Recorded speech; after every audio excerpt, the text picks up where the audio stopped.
You probably know the big names in classic sci-fi. Asimov, who gave us robot ethics, Arthur C. Clarke, who imagined alien monoliths and space elevators, but there's one name that almost never gets mentioned in the same breath, and personally I think that's a mistake: John Brunner. He isn't remembered as widely, but in his time he was just as respected. He won major awards including the Hugo and BSFA, and for a while he was right at the heart of science fiction. It's just that his fame faded faster, maybe because his books were denser, angrier, and harder to market. But in some ways, he was way ahead of them. He wrote about mass surveillance, corporate-controlled media, environmental collapse. His books predicted internet worms, AI disinformation, climate doom, and the sheer mental overload of modern life, and he did it all in the late 1960s and early 70s. So if Brunner was this ahead of the curve, why isn't he a household name? Why didn't we listen? John Brunner was a British sci-fi author who started writing in the 1950s, back when most sci-fi was all about rocket ships, space empires and laser battles. And for a while he did that too, standard pulp stuff. But something shifted in the late 60s. Brunner started writing these big, angry, brilliantly weird novels that looked less like space adventure and more like a warning siren for society. He was part of the new wave of sci-fi, alongside writers like J.G. Ballard and Michael Moorcock, who pushed the genre into more experimental literary territory. Brunner wasn't interested in aliens or starships anymore. He was obsessed with what was happening here on Earth, especially the things no one wanted to talk about. I served my time as a writer of hard science fiction. I wrote space opera and the Grand Manner, interstellar empires, that kind of thing.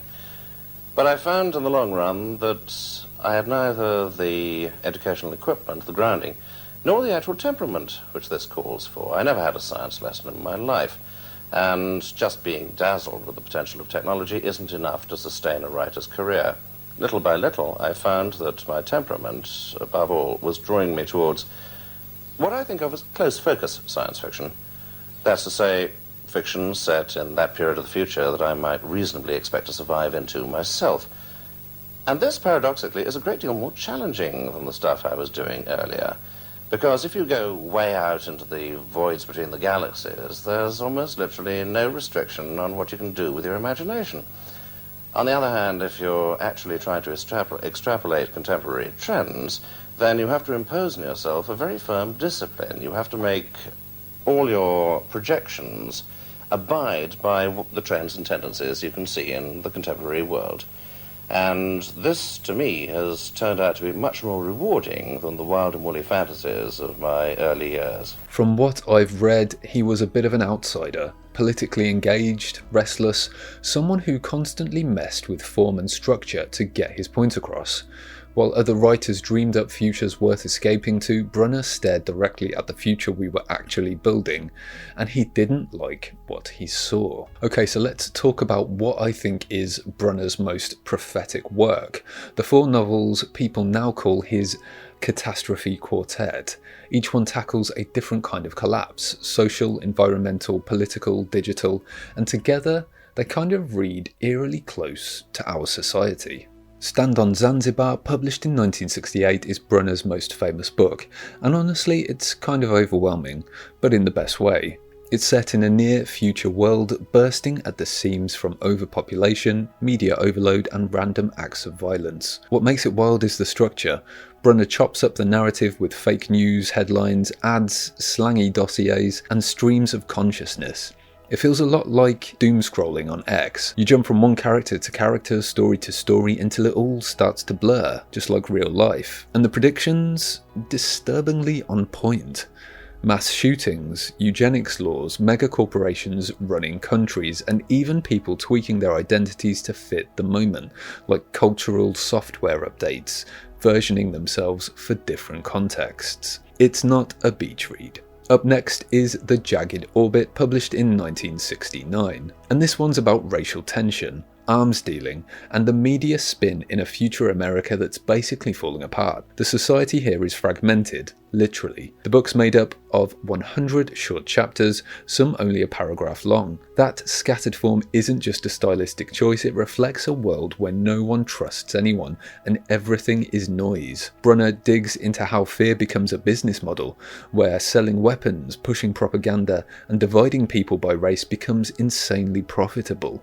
It's messy, aggressive, and way too close to home. If Stand on Zanzibar felt like doom scrolling, then The Jagged Orbit feels like flipping between state-approved media channels and indie conspiracy forums at 3 AM. Next is The Sheep Look Up, published in 1972. This is Brunner's climate collapse novel. There's no subtlety here, no heroic scientist racing to save the world. It's just a slow-motion ecological disaster where everything that can go wrong does. You've got toxic air, undrinkable water, antibiotic-resistant diseases, and governments that are either asleep or in denial. It's grim. The food's poisoned, the poor suffer most, and any attempt to fight back gets branded as terrorism. And finally, there's The Shockwave Rider, published in 1975, which might be the most ahead of its time. Brunner basically invented the idea of the computer worm in this book, years before the internet was even a thing. The story follows a hacker escaping from a hyper-surveilled society where predictive profiling, digital manipulation, and corporate control of identity are just a part of life. It reads like a mashup of The Matrix, Mr. Robot, and Black Mirror, except it came out in 1975. I'd call this Brunner's most hopeful book, if only because the main character actually fights back. But it's still a world where your data can destroy you, and knowing the truth makes you a target. Together, these 4 books don't offer a single version of the future. They offer 4 different nightmares. And the most terrifying part? Many aspects are embedded into modern society. So, if Brunner was this ahead of the curve, why isn't he talked about more? Why didn't we listen? I think part of it is tone. Brunner's books didn't offer comfort. There are no chosen ones, no space utopias, no plucky rebels saving the galaxy. His futures were messy, overwhelming, and painfully bleak. Reading them doesn't make you feel inspired, it makes you feel exposed in a way that's kind of uncomfortable. There's also the writing itself. It's dense, non-linear, and pretty experimental. He plays with structure, jumps between formats, and throws you in at the deep end without a guide. You don't just coast through a Brunner novel, you wrestle with it, and I think that puts a lot of casual readers off. Then there's the marketing problem. His books were too angry to be escapist, too grounded to be fantasy, and too accurate to ignore. And honestly, I think it wore him down. Brunner struggled with recognition. He drifted from the spotlight, dealt with mental health issues, and felt increasingly shut out by the very genre he was helping to redefine. The point is, he wasn't trying to entertain us. What he wanted was to warn us, and that's a hard sell. Even if most people don't know John Brunner's name, his fingerprints are everywhere. Take Cyberpunk, for example. Everyone points to William Gibson's Neuromancer as the Big Bang moment, but Brunner's The Shockwave Rider came almost a decade earlier. He was writing about hackers, predictive algorithms, digital identity, and surveillance before most people knew what a computer worm was. If Gibson is the godfather of cyberpunk, Brunner is the weird, prophetic uncle everyone forgot about. Writers like Bruce Sterling, Cory Doctorow, and even parts of Neil Stephenson clearly owe him a debt. And when you look at modern shows like Black Mirror or Mr. Robot, these stories about tech paranoia, collapsing systems, and information overload, they feel like Brunner's novels filtered through today's headlines. There is one quite serious problem, of course, which develops when one attempts to apply experimental or so-called way out techniques to science fiction. Many people in science fiction are excellent on science and not so good on the literary side. I'd like to see us go back to the original meaning of the word masterpiece. It was the piece of work which an apprentice had to produce at the end of his time in order to prove to his teachers that he was a complete master of the techniques of his speciality and was fit to go out and teach them to other people. After that, he was free to go and do his own thing.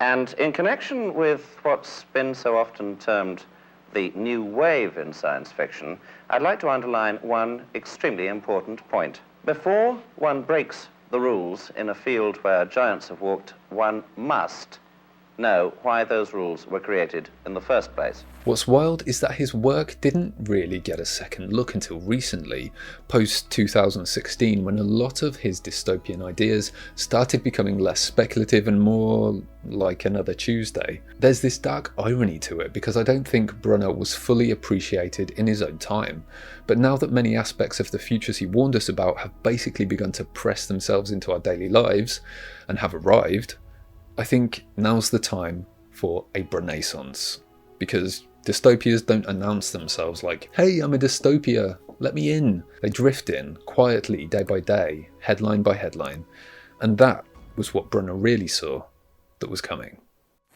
Thanks so much for watching. If you're craving an extraordinary journey through realms unexplored, consider delving into universes directly out of my brain by checking out my sci-fi novels Black Milk and Delphine Descends. You can find more details in the description. Thanks for your support.